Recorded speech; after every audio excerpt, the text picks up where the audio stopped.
Welcome back to Gil's Garage. Today I'm going to run you through and show you some of the new projects that have come in. So today's a little momentous because a project that we've been working on for, well, 8 years, started before COVID. COVID really screwed it up, and then we sort of picked up the pieces and kept going.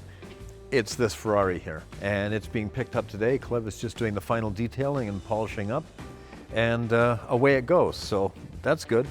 A mega project on the way to the new owner, or actually not new owner, mega project on the way to the guy who's been so patient for so many years. In front of it is a new project that's just come in. It doesn't look like much now, but this is another mega project. This is a project that we're going to be tearing right down and rebuilding as a full resto mod, and the owner has the idea that he would like to take this to SEMA. So that sort of lets on that there's going to be a lot of interesting things done to this car. In front of it is an old Dodge pickup truck. I really like these trucks because, well, I have a fondness because we've restored quite a few of them over the years, and they're just tough old things. This one's fully restored, and it's, you know, it's not a bad restoration at all. Sorry, a little bit tight in here because we're packed up. But the owner wants to resto mod it. So basically we're taking a nicely restored truck, tearing out the drive line, the old industrial Chrysler engine in it, and putting a whole new drive line, new accoutrements. And this is the jobs that we do these days. It's more resto mod than it is restoration. And the reason for that is people want connectivity with their vehicles. They want to be able to stop quickly. They want to be accelerate away. They just don't have the patience to nurse an old vehicle through modern traffic. And you know, having done it so many times, I really don't blame them.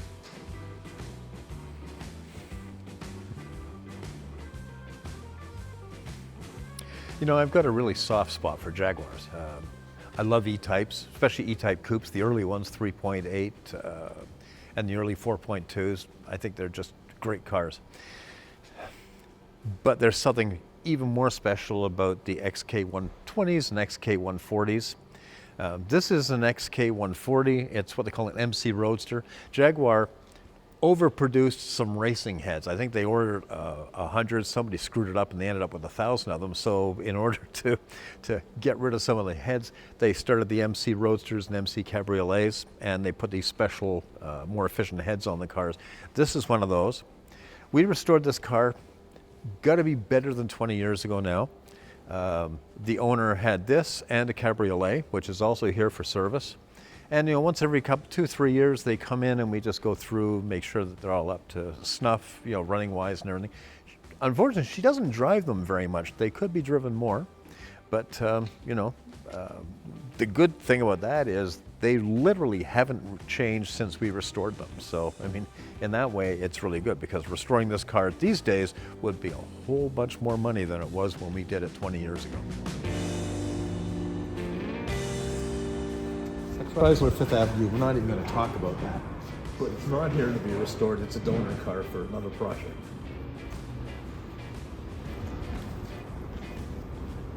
'69 Charger, well, what do you say about that? These are just great cars. We've restored quite a few of them. And funnily enough, I've done 3 of them that were black with this red tail stripe. This one is a full resto mod. It's going to be significantly better than a new one.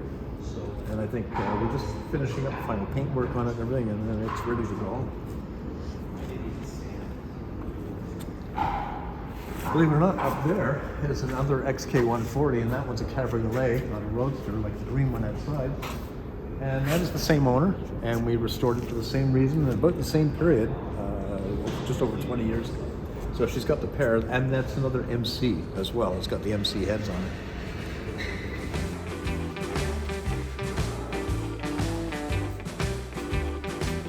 We have here a really nice little '69 Camaro. This is one of several cars we're doing for the same owner. This one basically is his summer driving around with the kids' car. He doesn't want it done to a high level, although it looks pretty high level. I always like these, although back in the period I was actually a Firebird guy, not a Camaro guy, but you know, the '69 Camaros were, they were pretty special. I really, really like the orange with the white deck stripes and everything on it. I think that just makes the car. So I think he's going to have fun with this. And once we roll this out, his next project's coming in. So there's nothing to complain about there. Honestly, my favorite car in the shop is on the hoist over here. You know, these days there's not a lot of these cars I would really like to own. I mean, I've been pretty spoiled and I've had a lot of stuff, and now, you know, people say, what's your favorite car? And I say, generally something that's still in warranty. But a car that would be an exception to how I feel about that is sitting on the hoist. My favorite North American car of all time, and one of my favorite cars, period, is the 63 Corvette. I think that they were a masterpiece of design, one of the most beautiful looking American cars ever made. And you know, balanced car to drive. I mean, I've driven a lot of them, and you know, the earlier series Corvettes were a handful. Of the 53 and the 54s are just dangerous when you're driving them. But these drove so nicely. And I have had opportunities to buy one, and I just never pulled the trigger. There's always been something else that I've just bought or something else going on. And I really regret it now, because now they're $250,000 cars. And not often do I say that's a justifiable price, but with the 63 split window, I think they're worth every penny.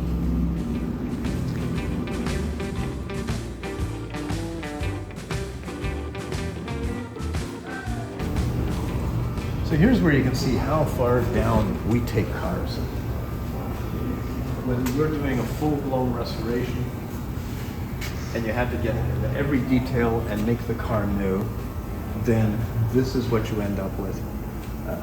And you know, I mean, take a look in here, it's been sandblasted and everything prepped, and you know, now you see where all the holes are. The floors are completely done, they've got to be replaced. There's areas just around the wheel wells that are very fragile. This one's not too bad, we get a lot worse, but even in the door pillars, you can see that, you know, there's a lot of rust in the door pillars. It doesn't look like anything now, but it's certainly something that all has to be addressed.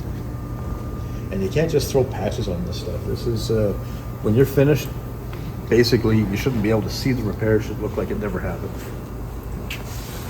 This project is another big project. It's a 71 Maverick.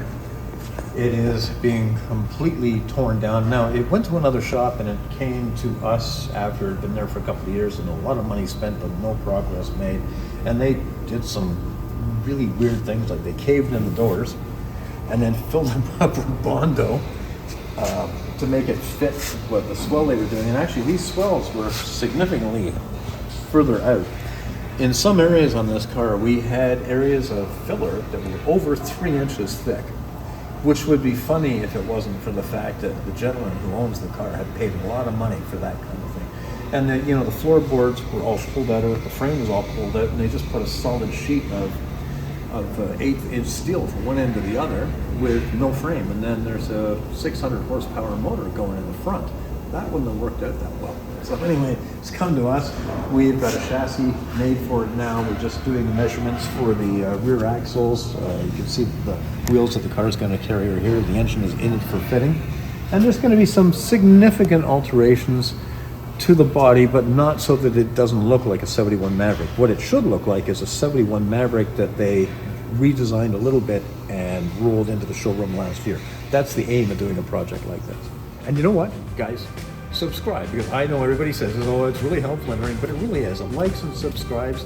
I don't really understand why, but I've had it explained to me by people here who know a lot more about this stuff than I do, that it's really helpful. It's also going to sort of tune you into a lot of these projects where you can follow them along and sort of live our dreams and nightmares. Anyway, hope you enjoyed this. We'll talk to you soon.